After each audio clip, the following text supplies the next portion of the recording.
Hello students, welcome to my channel.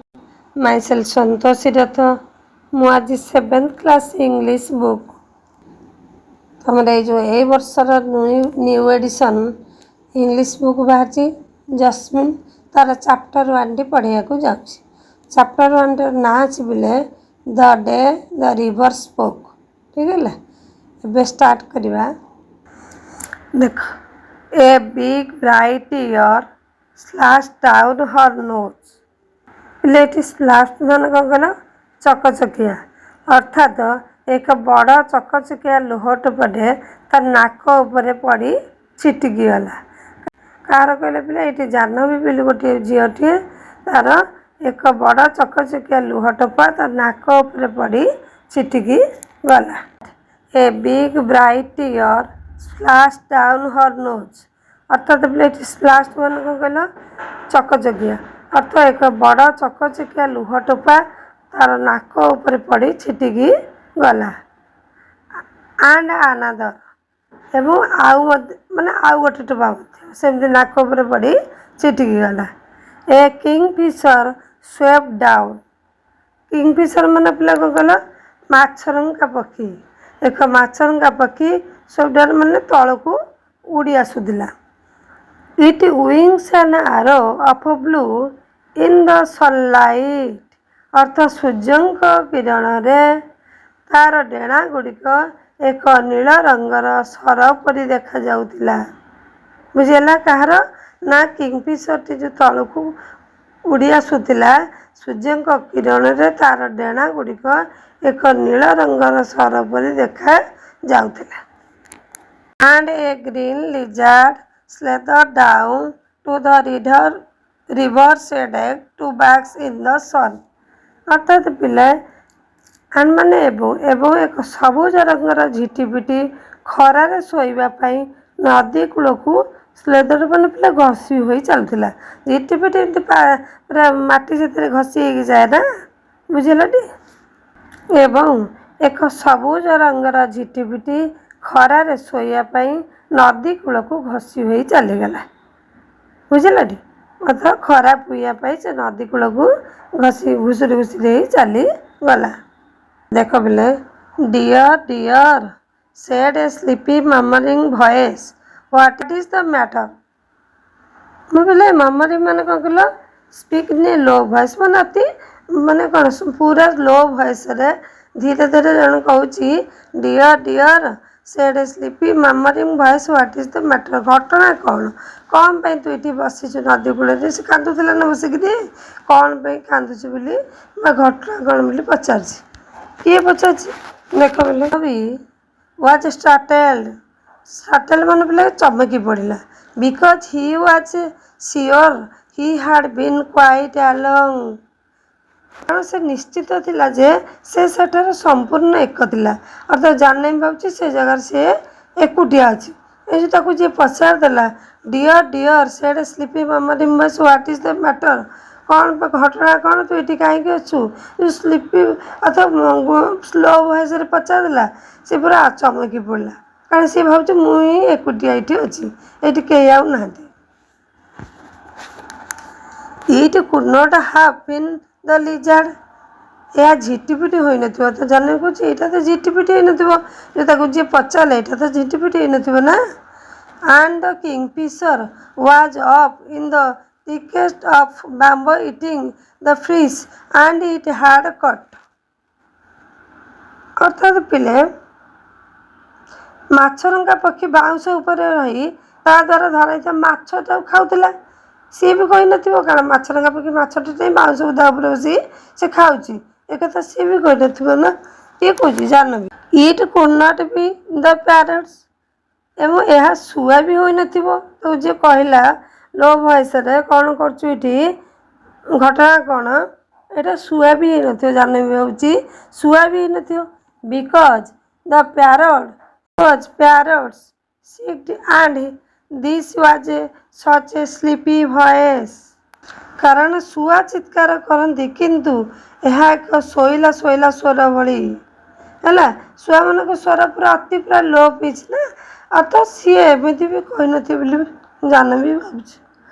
Janhvi ଭାବୁଛି ତାକୁ ଯେଉଁ କହିଲା ସ୍ଲିପି ଭଏସ୍ରେ ଅତ ଲୋ ପିଚ୍ରେ ଯେଉଁ ପଚାରିଲା ହ୍ୱାଟ୍ ଇଜ୍ ଦ ମ୍ୟାଟର୍ ସେ କଥା ଭାବୁଛି ଯେ ଝିଟିପିଟି କହିନଥିବ ମାଛ ଟଙ୍କା ପକ୍ଷୀ ମାଛଟି ଧରିକି ନେଇ ଖାଉଛି ସିଏ ତ ଏ କଥା କହିନଥିବ ଶୁଆ ବି କହିନଥିବ କାରଣ ଶୁଆର ସ୍ୱରଟା ଶୋଇଲା ଶୋଇଲା ସ୍ୱର ଥିଲା। ସି ଲୁକ୍ଡ ଆରାଉଣ୍ଡ ସେ ନିଜ ଚାରିପଟକୁ ଚାହିଁଲା। କିଏ ଏକଥା ତାକୁ କହିଲା? There was not soul in sight ଅର୍ଥାତ୍ ପିଲେ ତାର ଯେଉଁ ଚାରିପଟକୁ ଚାହିଁଲା ତା ଦୃଷ୍ଟି ଆଡ଼ରେ କେହି ଜଣେ ବି ନଥିଲେ। ଚାରିଆଡ଼ିକି ଚାହିଁଲା ଦେଖିଲା କେହି ନାହାନ୍ତି। She was rather scared and wanted to run away. She was rather scared and wanted to run away ଅର୍ଥାତ୍ ପିଲେ ସେ ଦେଖିଲା କେହି ନାହାନ୍ତି ନା ସେ କିଛିଟା ଡରିଗଲା ଏବଂ ସେଠାରେ ଦୌଡ଼ି ପଳାଇବାକୁ ଚାହିଁଲା। ଭୟ ଲାଗିଲା ତାକୁ। You should not cry you know the voice went on and you really should not be scared when you have been coming here to see me every day well almost every day ଅର୍ଥାତ୍ ପିଲେ ଦେଖ ସେ କହୁଛି ତୁମେ ଜାଣିଛ ତୁମେ କାନ୍ଦିବା ଉଚିତ ନୁହେଁ। ଏହି ସ୍ୱରଟି ପୁଣି କହିଚାଲିଲା। ଯିଏ ତାକୁ ସେ କଥା କହୁଥିଲା ହ୍ୱାଟ୍ ଇଜ୍ ଦ ମ୍ୟାଟର୍ ସେ ପୁଣି କହିଚାଲିଲା କ'ଣ ନା ତୁମେ କାନ୍ଦିବା ଉଚିତ ନୁହେଁ ଏବଂ ତୁମେ ଆଦୌ ଡରିବା ବି ଉଚିତ ନୁହେଁ। ଯେତେବେଳେ ତୁମେ ମୋତେ ଦେଖିବା ପାଇଁ ପ୍ରତ୍ୟେକ ଦିନ ଏଠାକୁ ଆସୁଛ ପ୍ରାୟତଃ ପ୍ରତ୍ୟେକ ଦିନ ବୁଝିଲା ତ କିଏ ଏ କଥା କହୁଛି କେଜାଣି? ଯେତେବେଳେ ତୁମେ ମୋତେ ଦେଖିବା ପାଇଁ ପ୍ରତ୍ୟେକ ଦିନ ଏଠାକୁ ଆସୁଛ ମାନେ ପ୍ରାୟ ଦିନ ଏଠିକି ଆସୁଛ ବୁଝିଲା ତ ପ୍ରାୟ ଦିନ ମାନେ ପ୍ରତ୍ୟେକ ଦିନ ଏଠିକି ଆସୁଛ ଅର୍ଥାତ୍ ଜାହ୍ନବୀକି ପୁଣି କିଏ ଗୋଟେ କହିଲାନି ଏଇ କଥା। ତାପରେ ହି ୱାଜ୍ ପଜଲ୍ଡ ଅର୍ଥାତ୍ ପିଲେ ଜାନକୀ ପଜଲ୍ଡ ମାନେ ଦ୍ୱନ୍ଦ୍ୱରେ ପଡ଼ିଗଲା। କିଏ ଏ କଥା ତାକୁ କହୁଛି ବୋଲି ସେ ଦ୍ୱନ୍ଦ୍ୱରେ ପଡ଼ିଗଲା। It was such a voice like the river it could not be the river ଜାନକୀ ଦ୍ୱନ୍ଦ୍ୱରେ ପଡ଼ିଗଲା ନା ଏହା ନଦୀ ପରି ସ୍ୱର ଥିଲା ଏହା ନଦୀରେ ହୋଇନଥିବ। ଜାହ୍ନବୀ ଭାବୁଛି ଏଇଟା ନଦୀ ପରି ସ୍ୱର ନଦୀ ହେଇନଥିବ ନଦୀ କାହିଁ କଥା କହିବ ବୁଝିଲାଟି ସେ ଏକଥା ବି ଭାବୁଛି ନଦୀର ସ୍ୱର ଥିଲା ତାପରେ ଭାବୁଛି ନାଇଁ ନାଇଁ ନଦୀର ଏଇଟା ହେଇନଥିବ। Well tell me all about it said the river ପୁଣି ନଦୀ କହୁଛି ଆଚ୍ଛା ମୋତେ ସେଇ ବିଷୟରେ ସବୁ କିଛି କୁହ। କିଏ କହିଲା? ନଦୀ କହିଲା। ନଦୀ କ'ଣ କହିଲା? ଆଚ୍ଛା ତୁ ଏଇଠି ବସିକିରି କାହିଁ କାନ୍ଦୁଛୁ ଆଚ୍ଛା ମୋତେ ସେ ବିଷୟ ସବୁ କୁହ ବୋଲି ନଦୀ କହିଲା। For it was the river I have got to hurry to reach the sea you know କାରଣ ସେ ପ୍ରକୃତରେ ନଦୀ ହିଁ ଥିଲା। ପୁଣି ନଦୀ କହୁଛି ତୁମେ ଜାଣିଛ ସମୁଦ୍ରରେ ପହଞ୍ଚିବା ପାଇଁ ମୋତେ ଶୀଘ୍ର ଯିବାକୁ ପଡ଼ିବ। ପିଲେ ବୁଝିପାରିଲ ନଦୀ କ'ଣ କହିଲା? ଜାଣିଛ ସମୁଦ୍ରରେ ପହଞ୍ଚିବା ପାଇଁ ମୋତେ ଶୀଘ୍ର ଯିବାକୁ ପଡ଼ିବ। ତାପରେ ପୁଣି ଦେଖ ଜାହ୍ନବୀ କ'ଣ କହିଛି? ଦେ won't let me go to school said Jahnavi ପୁଣି ଜାହ୍ନବୀ କ'ଣ କଲା ଦେଖ ସେମାନେ ମୋତେ ସ୍କୁଲ ଯିବାକୁ ଦେଉନାହାନ୍ତି। I asked my mother why can't I go to school like my elder brother Gopi and Ramu ମୁଁ ମୋ ମାଆଙ୍କୁ ପଚାରିଲି ମୋ ବଡ଼ ଭାଇ ଗୋପୀ ଏବଂ ରାମୁ ପରି ସ୍କୁଲକୁ କାହିଁକି ଯାଇପାରିବି ନାହିଁ। କିଏ କହୁଛି? ଜାହ୍ନବୀ କହୁଛି ନଦୀକି ଅର୍ଥାତ୍ ମୁଁ ମୋ ବଡ଼ ଭାଇ ଗୋପୀ ଓ ରାମୁ ପରି ସ୍କୁଲକୁ କାହିଁକି ଯାଇପାରିବି ନାହିଁ। And mother had replied you are too small baby maybe later ମା ତାକୁ ଉତ୍ତର ଦେଲେ ଏବେ ତୁ ବହୁତ ଛୋଟ ବେବି ବୋଧହୁଏ ମା ତାକୁ ଉତ୍ତର ଦେଲେ ତୁ ଏବେ ବହୁତ ଛୋଟ ବେବି ବୋଧହୁଏ ପରେ ବଡ଼ ହେଲେ ତୁ ପଢ଼ିବୁ ବୋଲି ଏକଥା ମା ତାକୁ ଉତ୍ତର ଦେଇଛନ୍ତି। But when she was 5 little Ramu was born and mother still said maybe next year Jahnavi mind you little brother while I go to the fields now she was near 10 and minded little Apu but when she was 5 little Ramu was born କିନ୍ତୁ ଯେତେବେଳେ ତାକୁ 5 ବର୍ଷ ହେଲା ସାନ Ramu little ମାନେ କ'ଣ ସାନ ଛୁଆଟା ସାନ ରାମୁ ଜନ୍ମ ହେଲା। And mother still said maybe next year Jahnavi ମା ଏବଂ ମା ତଥାପି କହିଲେ ବୋଧହୁଏ ଆସନ୍ତା ବର୍ଷ ମୋତେ ଏ କଥା କହିଲେ। ବୁଝିଲେ ତ?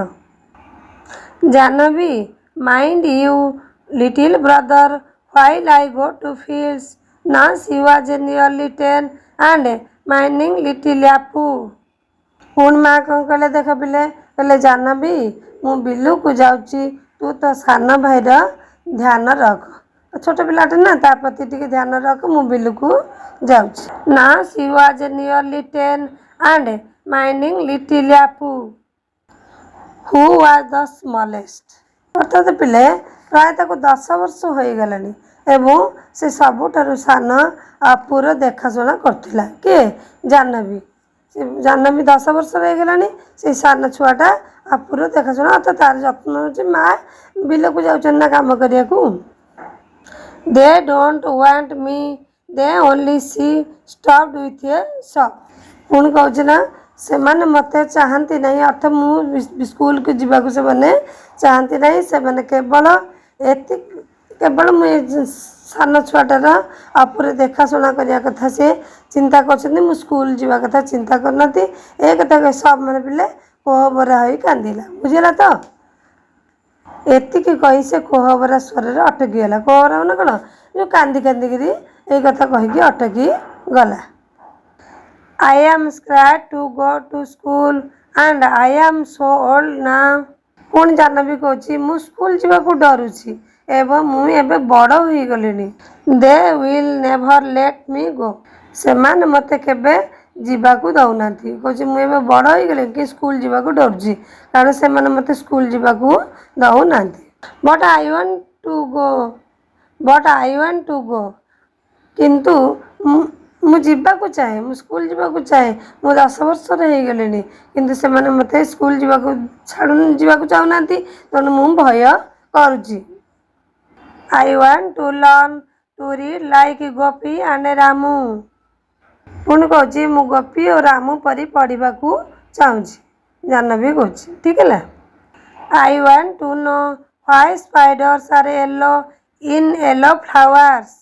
ପିଲା ଦେଖ ସ୍କୁଲ ଯାଇକି ସେ କ'ଣ ଶିଖିବ? I want ମାନେ ମୁଁ ଜାଣିବାକୁ ଚାହେଁ କାହିଁକି ହଳଦିଆ ଫୁଲରେ ମାଙ୍କଡ଼ାସମାନେ ହଳଦିଆ ଦେଖାଯାଆନ୍ତି। ହଳଦିଆ ଫୁଲ ଉପରେ ମାଙ୍କଡ଼ାସମାନେ ବସିଲେ ସେମାନେ କାହିଁକି ହଳଦିଆ ଦେଖାଯାଆନ୍ତି? ଏଇଟା ଶିଖିବି, ଜାଣିବି ସ୍କୁଲ ଗଲେ। ହ୍ୱାଏ ବାମ୍ବ ଟ୍ରିର୍ ଅସଲ୍। କାହିଁକି ବାମ୍ବ ଅର୍ଥାତ୍ ବାମ୍ବ ମାନେ ବାଉଁଶ, କାହିଁକି ବାଉଁଶ ଗଛ ଗୁଡ଼ିକ ମର୍ମର ଶବ୍ଦ କରନ୍ତି? ଦେଖୁଛ କେମିତି ଶବ୍ଦ କରେ ସବୁ, କାହିଁକି କରୁଛନ୍ତି? Why the moon always comes from behind the hills never the other way. କାହିଁକି ଜହ୍ନ ସବୁବେଳେ ପାହାଡ଼ ପଛରୁ ଆସେ, କେବେ ବି ଅନ୍ୟ ପଟରୁ ଆସେ ନାହିଁ। Why the baby fish in the field water become frog. Why. କାହିଁକି ବିଲ ପାଣିରେ ଥିବା ଛୋଟ ମାଛମାନେ ବେଙ୍ଗ ହୋଇଯାଆନ୍ତି? ପିଲେ ଦେଖିବ ବିଲ ଏ ଯେଉଁ ପୋଖରୀ ଗୁଡ଼ାକରେ ବେଙ୍ଗମାନେ ସବୁ ବେଙ୍ଗ ଫୁଲା ଟାଇପ୍ ଫେଣା ମେଞ୍ଚେ ଦିଅନ୍ତି। ସେଇଗୁଡ଼ାକ ସବୁ ଯେତେବେଳେ ଛୋଟ ଛୋଟ ହେବେ ମାଛ ଟାଇପ୍ର ଦିଶିବେ, ଟିକି ଟିକି ମାଛ, ସେ କ୍ରମଶଃ ବଡ଼ ହେଇକି ବେଙ୍ଗ ହୋଇଯାଆନ୍ତି। ସେଇ କଥା ଜାହ୍ନବୀ କହୁଛି, କାହିଁକି ବିଲ ପାଣିରେ ଥିବା ଛୋଟ ମାଛମାନେ ବେଙ୍ଗ ହୋଇଯାଆନ୍ତି? କାହିଁକି?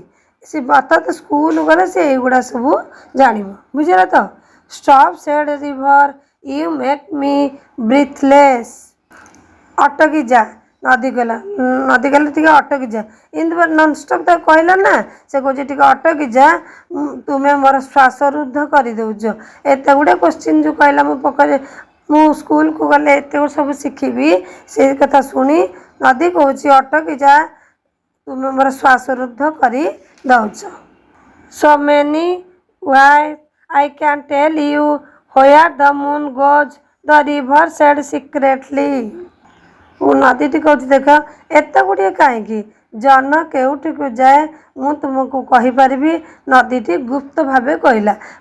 ଏତେ ଗୁଡ଼ିଏ କୋଶ୍ଚିନ୍ କ'ଣ ପଚାରିଲୁଣୁ, ମୁଁ ଗୋଟିଏ କଥା ତୋତେ କହିପାରିବି, ନଦୀଟି ତୁ ଯେଉଁ କହୁଛୁ ପାହାଡ଼ ପଛରୁ କାହିଁ ଆସୁଛି, ଅନ୍ୟ ପଟରୁ ଆସୁନି, ମୁଁ କେଉଁଠିକି ଯାଏ ସେ କଥା କହିପାରିବି। It goes down towards the river I have seen. ନଦୀ କ'ଣ କହିଲା ଦେଖ ପିଲେ, କହିଲା ଏହା ସମୁଦ୍ର ଆଡ଼କୁ ତଳକୁ ଯାଏ ମୁଁ ଦେଖିଛି। କିଏ କହୁଛି? ନଦୀ କହୁଛି ଜାହ୍ନବୀକି। It always takes the same way over the mountains and down to the sea like me। पुणी कौन नदी कौच देख यह सबुबले सेई एका पथ दे जाए पहाड़ ऊपर दे एवं मो परी समुद्र आड़ को तलक बुझीगला। अत नदी तो कौन कहला ना अटेकी जा नदी कहला तू मोर श्वासरुद्ध कर दे अर्थात एत गुड़े क्वेश्चन जो कहूँ मो श्वासरुद्ध होते गुड़े कहीं जह्न कौटिकी जाए मु तुमको कहीपरि नदी गुप्त भाव कहला कौन कहला ना यह समुद्रर आड़ को तल को जाए मु देखी यह सबुबले से एका पथ दे जाए पहाड़ ऊपर दे एवं मो परी समुद्र आड़ को तल को बुझाटी नदी यही कथा गोटे प्रश्न तार उत्तर देला सी जो एत गुड़े क्वेश्चन गला नदी तार गोटे प्रश्न उत्तर देला।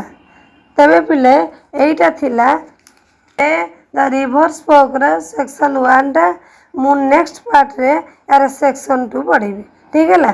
जदि तुमको पिला भल लगे लाइक करिवो शेयर करिवो सब्सक्राइब करिवो। Thank you.